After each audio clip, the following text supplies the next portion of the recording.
wabarakatuh. Waalaikumsalam warahmatullahi wabarakatuh.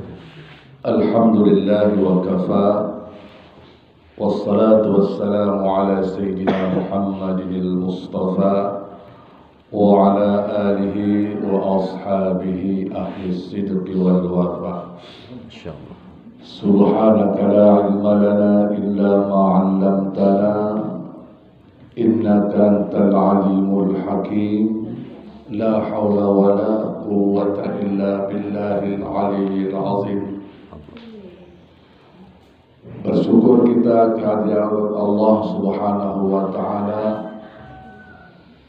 Tentunya kita sadar bahwa apa yang kita miliki hari ini, apa yang kita dapatkan hari ini, apa yang kita lakukan saat ini, semuanya merupakan kehendak Allah Subhanahu wa ta'ala. Karena ingat, keinginan manusia belum tentu terlaksana, tapi keinginan Allah pasti terwujud. Oleh karena itu, kalau kita menyadari bahwa sesungguhnya manusia memiliki keterbatasan kehendak, keterbatasan segala sesuatu, maka tentunya kita akan selalu berserah diri kepada Allah Subhanahu wa ta'ala. Karena kata Allah, la mali alima a'taita wa la mu'tiya lima mana'ta. Tak ada satupun kekuatan yang ada di dunia ini yang mampu mencegah apa yang Allah kehendaki. Dan tidak ada satupun kekuatan yang ada di muka bumi ini yang mampu memberi apa yang Allah larang. Jadi patut kita syukuri, alhamdulillah sampai saat ini kita masih diberikan kesempatan untuk memperbaiki diri, mempersiapkan diri kita sewaktu-waktu alarm kematian itu datang. Karena kematian datang tidak ada tanda. Kematian itu datang pasti, cuma tinggal menunggu waktunya saja. Karena yang namanya sakit bukan syarat kematian, tua bukan syarat kematian. Jadi nak mati itu tak menunggu dia usianya sekian, sakitnya apa, tapi tatkala kematian itu sampai, kita harus sudah pamit, harus pergi. Jadi jamaah yang dimuliakan oleh Allah Subhanahu wa ta'ala, kalau kita menyadari hal itu semua, tak ada waktu lagi bagi kita untuk berleha-leha, tak ada waktu lagi bagi kita untuk bermain-main. Harus menggunakan waktu yang ada ini semaksimal mungkin untuk beribadah kepada Allah Subhanahu wa ta'ala. Mudah-mudahan apa yang kita lakukan, apa yang kita kerjakan, ayunan tangan kita, langkah kaki kita, semuanya bernilai ibadah di sisi Allah Subhanahu wa ta'ala. Dan ini merupakan amal terbaik dalam kehidupan kita nantinya. Amin ya rabbal alamin. Amin ya Allah. Jamaah yang dimuliakan Allah Subhanahu wa ta'ala, berselawat kita buat baginda Rasulullah sallallahu alaihi wasallam, manusia yang paling agung di muka bumi ini, manusia paripurna yang memiliki kesempurnaan akhlak, yang memiliki keistimewaan, yang harus kita jadikan contoh dan tauladan dalam kehidupan kita sehari-hari. Mudah-mudahan kita semua yang hadir pada pagi hari ini dan seluruh umat Islam yang mencintai Rasulullah sallallahu alaihi wasallam akan mendapatkan syafaat dari beliau dan dimasukkan ke dalam jannahnya Allah tanpa hisab, tanpa mizan. Amin ya rabbal alamin. Jamaah yang dimuliakan Allah Subhanahu wa ta'ala, ini untuk kali pertama kita berkunjung, ya kali pertama ya. Kali kedua kita berkunjung ke Musalla Al-Ikhlas. Mudah-mudahan perjalanan safari subuh jamaah ini bersama dengan jamaah Musalla Al-Ikhlas mudah-mudahan mendapatkan ridha dari Allah Subhanahu wa taala. Amin ya rabbal alamin. Jamaah yang dimuliakan Allah Subhanahu wa taala, Allah Subhanahu wa taala berfirman, "Wal 'asri innal insana lafi khusr." Kata Allah, wal 'asr, demi masa. Allah selalu bersumpah dia dengan menggunakan waktu. Allah bersumpah wattin, demi buah tin. Wal 'asri, demi masa. Innal insana lafi khusr. Sesungguhnya manusia itu, kata Allah, dalam keadaan merugi. Merugi dia. Rugi dalam artian bukan rugi material, bukan dalam artian rugi finansial, tapi rugi yang Allah maksudkan di sini adalah orang yang tidak mampu menggunakan waktu yang sudah Allah sediakan sebanyak mungkin untuk beribadah kepada Allah Subhanahu wa taala. Illal ladzina amanu, kata Allah, kecuali orang-orang yang beriman. Kalau seandainya wal asri, orang yang rugi itu adalah orang-orang yang rugi finansial, tidak ada kata illal ladzina amanu di sana. Tak ada kata. Karena apa? Karena orang yang beriman secara finansial banyak yang tidak punya. Orang-orang yang istiqomah berada di jalan Allah terkadang kalau kita lihat secara finansial tidak punya apa-apa. Tapi yang rugi menurut Allah Subhanahu wa taala itu bukanlah orang yang rugi secara finansial, yang berdagangnya tekor. Bukan itu kata Allah. Orang yang rugi itu kata Allah Subhanahu wa taala adalah orang yang tidak mampu menggunakan umur dan waktu yang sudah Allah berikan kepada kita untuk beribadah kepada Allah Subhanahu wa taala. Coba kita sejenak melihat ke belakang. Masing-masing pribadi kita lah. Saya melihat saya sendiri, Ustaz Sujipto merenung siapa dirinya. Kita kalau 10 tahun yang silam barangkali terlalu lama. Coba kita lihat dan kita bandingkan saya misalnya 2-3 tahun yang lalu. 2-3 tahun yang lalu. Seperti apa saya 3 tahun yang lalu.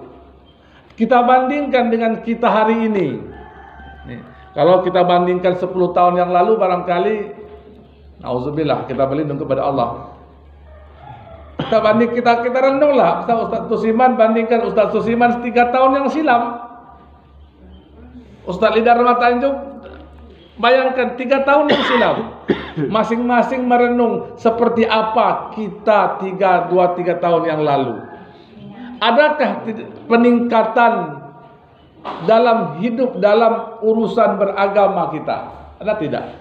Kalau seandainya ada peningkatan, itulah yang disebut dengan hidayah Allah Subhanahu wa taala. Itulah dia. Itulah dia hidayah. Dan itulah salah satu ciri-ciri orang yang tidak merugi di sisi Allah Subhanahu wa taala. Ada peningkatan.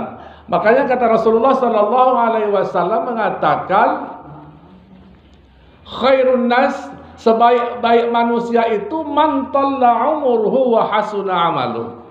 Sebaik-baik manusia itu kata Rasulullah adalah orang yang umurnya panjang, 10, 20, 30, 40, bahkan ada yang sudah 70 tahun, bahkan ada yang sudah 90, 100 tahun. Man talla umruhu wa hasuna amaluh. Panjang umurnya tapi banyak amal ibadahnya. Ini dia orang yang untung ini. Inilah dia orang yang baik. Tapi sebaliknya, wasyarrun nas, seburuk-buruknya manusia itu adalah orang yang panjang umurnya, mentalla umuru, panjang umurnya, tapi banyak pula perbendaharaan dosa. Inilah orang yang rugi ini. Allah. Ini dia. Ini dia. Oleh karena itu jamaah yang dimuliakan oleh Allah Subhanahu wa taala, saya ingin mengajak kita semua untuk menggunakan sisa-sisa umur kita di penghujung hayat kita ini untuk makin memaksimalkan ibadah kita kepada Allah Subhanahu wa taala. Karena salah satu upaya kita untuk menepis bala Allah ini, untuk menepis bencana Allah ini tak lain dan tidak bukan, tak ada teknologi yang mampu mencegah Semeru meletus kemarin. Berapa banyak korban itu? Nah, ada teknologi yang mampu mencegah Semeru meletus. Tak ada teknologi yang mampu mencegah banjir bandang. Tak ada teknologi yang mampu mencegah tsunami kecuali teknologi Allah Subhanahu wa taala. Kita hari ini berusaha ke Amerika, ke Jepang, ke mana-mana mengimport teknologi. Ternyata yang punya teknologi juga outside, kata Pak Usuk. Mati. Jakarta misalnya, orang hari ini habis-habisan membuli Anies Baswedan misalnya, banjir. Banjir Jakarta itu dari dulu banjir. Tidak ada teknologi yang mampu mencegah banjir Jakarta kecuali banjir itu dicegah oleh Allah, teknologi Allah Subhanahu wa taala. Oleh karena itu, untuk menepis seluruh bala bencana, wabah segala macam, penyakit segala macam itu tidak lain dan tidak bukan adalah dengan mendekatkan diri kepada Allah Subhanahu wa taala. Anak kita sakit, terkadang kita langsung, terus anak kita sakit gigi lah, sakit gigi. Yang pertama kita ingat itu apa? Panadol. Kalau kita sakit, yang kita sakit kepala, yang kita ingat pertama apa? Paramek, Bodrek, bukan Allah. Makanya sakit kita tak pernah sembuh-sembuh. Kita hilang kereta, yang kita ingat siapa? Polisi dulu. Wah, ini pergi ke kantor. Tidak pernah kita dapat bencana, musibah, sakit, ambil wudu, salat 2 rakaat, ngadu dengan Allah. Ini orang kata Allah aneh. Ngadunya kok kepada makhluk. Tidak ngadu sama saya, kata Allah. Maunya kalau setiap kali ada persoalan, problem dalam kehidupan itu, pertama tempat kita berkeluh kesah itu Allah Subhanahu wa taala. Makanya Allah mengatakan wal asri, kita itu banyak yang rugi. Kenapa? Karena tidak menggunakan waktu yang dengan maksimal. Jemaah yang dimuliakan oleh Allah Subhanahu wa taala, banyak waktu yang sudah Allah berikan kepada kita. Secara zahir umur itu Allah berikan kepada kita. Nah, dari sekian banyak waktu, dari 24 jam berputaran jarum jam itu, ada waktu-waktu yang mustajabah bagi kita. Mustajabah bagi kita untuk menengadahkan tangan kita ke hadirat Allah Subhanahu wa taala. Orang yang barangkali waktu beliau jadi Pak Camat, orang yang datang pagi saja ke kantor dengan orang yang pagi, petang, siang, malam datang, kira-kiranya perhatiannya jauh mana? Tentu orang yang kerap kali datang ketimbang sekali datang. Kita sekali datang di hadapan Allah mintanya banyak. Datangnya cuma hari Jumat. Ini orang datangnya seminggu sekali, mintanya panjang kali, kata Allah. Habis itu sampai duduk di warung ngomel, aku banyak berdoa, tidak dikabulkan oleh Allah. Kapan kau datang? Tadi Jumat. Kita datang 5 waktu sehari semalam, tidak maksimal. Allah sediakan di sepertiga malam, itu waktu yang paling mustajabah. Tadi di waktu salat saya baca, aqimis salata liduluki syamsi ila ghasaqil laili wa qur'anal fajr. Makanya jamaah ini disebut dengan jamaah langit. Karena apa? Karena apa yang kita laksanakan mulai dari kita i'tikaf sampai nanti terbit fajar, ditutup dengan salat sunnah Isra, disaksikan para malaikat. Makanya kemarin kalau tidak hilang di memori HP Pak Ustadz Tusiman, itu di Masjid Ar-Rahman setahun yang lalu. Itu bukan direkayasa. Karena apa? Begitu habis Ustadz Hamidi taklim, dia moto. Begitu hasil fotonya ada kilatan cahaya. Subhanallah, itu luar biasa. Itu disaksikan. Merinding. Saya tanya kemarin, Ustadz masih ada memori? Terhapus. Makanya kalau orang bertanya, kenapa jamaah ini disebut dengan jamaah langit? Kenapa disebut dengan jamaah langit? Wa Qur'anal fajr. Apa yang kita baca, apa yang kita laksanakan setiap subuh itu disaksikan Malaikat hadir bersama kita meskipun tidak nampak. Kalau seandainya mereka itu menampakkan diri, nauzubillah, kita tidak akan bisa. Berbagai aneka ragam bentuk malaikat itu kan. Barangkali kita tidak bisa taklim. Kenapa? Sungkan kita untuk bertaklim di hadapan para malaikat. Tapi mereka hadir dan mereka menyaksikan. Oh Ustaz, tatkala mereka naik nanti, mereka melapor kepada Allah. Ya Allah, tatkala saya turun tadi, saya lihat Ustaz Tusiman lagi tasbih. Lapor ke atas. Allah memang tahu, tapi Allah ingin memberikan tugas kepada malaikat, hadir malaikat, makanya disebut dengan malaikat jamaah langit, ditambah dengan tasbih malaikat tadi, tasbih malaikat. Ghasaqil lail, itu waktu yang paling Allah sebutkan khusus itu. Ghasaqil lail. Ghasaqil lail itu waktu malam. Kita terkadang waktu malam itu tidak kita pergunakan untuk beribadah. Padahal kalau aliran listrik di rumah kita itu pemakaiannya yang paling banyak itu dari jam 6 sampai jam 10 malam. Itu pemakaian listrik paling banyak itu. Tapi kalau udah masuk sepertiga malam, itu jaringan listrik di rumah kita sudah agak sedikit kendor, tak banyak pemakaian. Artinya kalau jaringan telepon seluler itu di waktu sepertiga malam itu tidak banyak yang memakai jaringan. Tapi kalau kita pakai dari jam 6 sampai jam 10, begitu nelpon tak masuk, tak masuk terlalu. Kenapa? Karena jaringan terlalu ramai yang pakai. Cuma kalau Allah sediakan waktu di sepertiga malam, tak juga kita pergunakan itu. Hanya orang-orang tertentunya sajalah yang mampu bangkit di sepertiga malam, menengadahkan tangan, mengadu dia kepada Allah Subhanahu wa taala. Oleh karena itu jamaah yang dimuliakan oleh Allah Subhanahu wa taala, sekedar mengingatkan kita semua, sekedar untuk memotivasi kita semua, bil khusus untuk diri pribadi saya sendiri, mari sama-sama kita bangkitkan semangat beribadah kita kepada Allah Subhanahu wa taala. Karena apa yang kita miliki hari ini belumlah cukup. Belum cukup. Belum mampu untuk mengangkat kita dari kerak api neraka, belum cukup. Kalau ada orang yang mengatakan, Ustaz, saya sudah cukup Ustaz, tidak perlu lagi nambah-nambah ibadah, sombong manusia. Untuk mengangkatkan kita dari kerak nerakanya, kita belum tentu sanggup nih. Konon lagi nak masuk ke dalam surga, nak masuk, nak keluar dari neraka yang paling dasar itu kita belum tentu siap sanggup. Apalagi nak masuk ke dalam jannah. Makanya Rabi'ah Al-Adawiyah itu dalam syairnya, Ilahi la sulil firdausi ala wala aqwa ala naril jahim. Itu ungkapan hati. Itu, ya Allah, kami ini tidak pantas masuk ke dalam surgamu. Tidak pantas kita masuk ke dalam surga. Karena masuk ke dalam, betul juga kata Profesor Quraisy Shihab. Meskipun dulu banyak yang protes. Apa kata Quraisy Shihab? Rasulullah Muhammad itu masuk surga bukan karena ibadahnya. Kenapa? Karena rahmat Allah.